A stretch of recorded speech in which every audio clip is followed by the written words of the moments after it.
It's me! Okay, so today I thought we'd talk about how to cope with exams and with stress and with exams and with everything. This usually people say how to revise well and stuff, but I thought I'd start talking about how to cope with exams when the exams have started. So, here are a few things you should do. First of all, on the day of the exam, take a deep breath, take a bottle of water with you, and make sure you have all your equipment.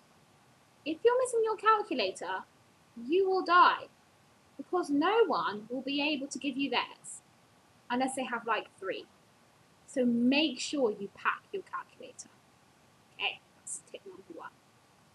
Tip number 2, if you know that you're crap at the subject you're about to take an exam in, boost yourself up. Be like, so what? I could actually still do really well. I've worked hard for it and I've improved. Do not think about what your teacher might have said about your grade or what your friends do and what grades they get in that subject, because at the end of the day, you're the one taking the exam and anything could happen on the day. You could get the questions that you've practiced really well for and you could do really well. So boost yourself. Confidence is always the key. Third thing to do, don't have a panic attack on the day. So don't be like, oh my gosh, I haven't revised enough. Also, if you want to do any last minute revision, I would suggest doing it maybe the day before. Don't do it on the morning of the exam. Don't get stressed out and then realise that you haven't revised something that you've seen on your notes the morning of the exam and think that that's going to come up and you won't be able to answer the question. Likewise, if your friends are saying, have you revised such and such, and you're like, what's that? Just don't listen to your friends. They might be wrong, first of all, and even if you haven't revised it, there's only like maybe a 10% chance it will come up in the exam, unless it's like a really big topic. So that's another thing to do. If you know that you have a friend who's always stressing and always saying, have you done this, have you done that, just make sure that you avoid that person for the rest of the day. Which leads me on to my 5th thing. If you know someone who's particularly clever and you've done like a maths exam and you hear them sprouting out different answers and you haven't got one of those, then just ignore them. I mean, even if they are like Einstein, they might actually be wrong. And so don't listen to them and don't think that you're wrong because they're right. You don't know. You haven't got the results. Which leads me on to my next point. Do not go on the student room after your exam. I don't care how much you want to know, what result you got. Do not go on the student room when they go and talk about, oh, did you get 63 for the next answer? Because if you didn't get 63, you're going to cry.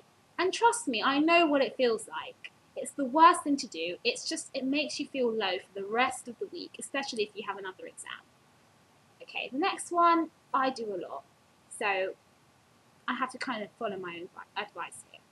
But if you don't try and calculate how much percentage you got percentage-wise after you've done the exam. So don't be like, okay, I got a mark here, I lost the mark here, I lost the mark here, which means I've got 80%.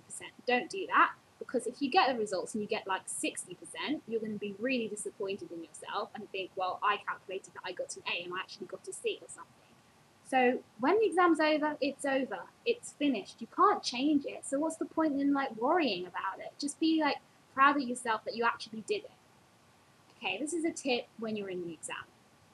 Read the question. Read through the question 3 times. I don't care how stupid you look. I don't care if you're like this, right up with the exam by your face like this. I really don't care. Just read the question. Because sometimes they word things weirdly and you don't notice little subtle things that you need to look out for. And then you just go and answer the question and realise the whole thing's wrong. Which obviously will ruin your grade. So really read the question. And obviously when you've finished, check through your work. Don't be cocky and sit back and say, yeah, I've finished, and make everyone see that you finished. check your work. I don't care if it's like the last minute and you're still checking. You won't look like a weirdo. It will look completely normal. Like, don't feel that when you finish you have to just sit back and look cool that you're done. Like, check your work. And then, which leads me to my next point. If it's one of those weird exams that has like a question on the back page, always turn to the back page. I don't care what you think the paper will look like. I don't care if you think the paper's finished when it's finished. I don't care if it even says the end at the end of the page. Turn to the back page, because you never know, there could be a question on the back.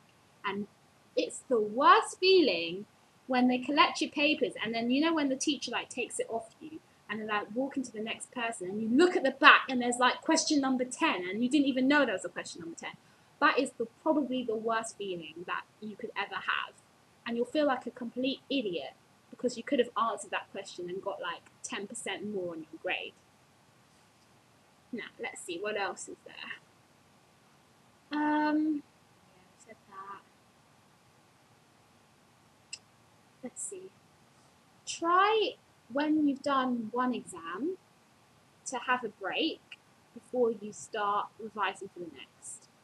So don't just go home and just completely hard out work on your next subject, because you're going to be so tired. If you've had like a 2-hour like RS essay exam, don't go home and then do like history revision straight away, because you're going to be knackered. Take a break, do something you like to do, and then when you're feeling ready, then start your work. Okay, now this is, let's see what else comes in. For ultimate last minute revision cramming.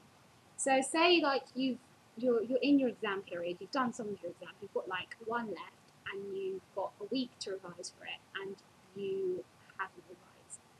The best thing to do is to first write notes, but don't write like tons and tons of notes. Literally go on your syllabus and pick out the key things and like jot those down. If you're doing a subject like chemistry or biology with lots and lots of definitions to learn, just whenever you see a definition in your textbook, write it down, repeat it to yourself, and learn it. I don't care how you learn it, just learn it, because definitions are easy marks. If you get them right, then that's like 1 mark done. If you can't, if you're like spending ages to try and remember something, then it's going to waste time. Also, if you're doing essay subjects and you have a question, write the answer to it, obviously, and then find another question that's similar to the first and take out 3 of your best paragraphs and try and mould them to fit that question. Do that for a number of questions. So then if you're in an exam and say you've studied, I don't know, something about the Great Gatsby, like how is the main character portrayed or something, if you study that, and then the question says something like, show how so-and-so shows that the Great Gatsby is this. You've already written in your first essay how the character is portrayed. So all you have to do is mould what you wrote in that essay to fit this one. And you'll probably get the same mark that you did for your previous essay. So, last but not least, I know this is going to sound really weird, but like, enjoy your exam experience. Okay, that sounds really weird, but if you're like really just not looking forward to your exams and you're just trudging along through every single exam, wishing that you could die, you're just not going, it will just not motivate you. I mean, you could still do well, but you won't be motivated to do well. Like, just be happy, just try and get someone to motivate you to get through your exams. If you have like a best friend who you know is really good, like a really inspirational speaker, get her to send you like some long text before your exam, like wishing you luck and saying how good you are. Or speak to your parents. Your parents are never going to say you're going to fail. Your parents will always say like the best things to you. Like, even if you have a really nice teacher, like talk to them before your exam, just to help them to reassure you that you're good at that subject or that you'll do well. Like, obviously, don't talk to teachers that put you down. Don't listen to friends that put you down, even if they're not trying to do it intentionally. And like, just try and stay positive. Like, whatever you do, like, read some inspirational quotes that is so good. Like, if you're really worried about something, I know it sounds really weird, but just go online, get some inspirational quotes from some like really successful and powerful people, and be like, you know what, if they can do it, and they had all these things that were against them, then how come I can't? Like, it's just one little exam. I'm sure I can get through it. And then before you know it, you'll have your 10 A stars or whatever. Even if you have 1 A star, doesn't matter. You'll still have great GCSEs, great A levels, and even if you don't get what you wanted, to be fair, it could be a lot worse. And I think that you still have it you still kind of have a future. Like, just because something doesn't go well, it doesn't mean that your whole future's ruined. Like, everyone has their own individual path, and I think it's already planned for them. So whatever happens to you, you shouldn't worry. But that doesn't mean that you shouldn't revise either. So I hope you enjoyed this video. Don't stress, enjoy yourselves, and stay confident and positive.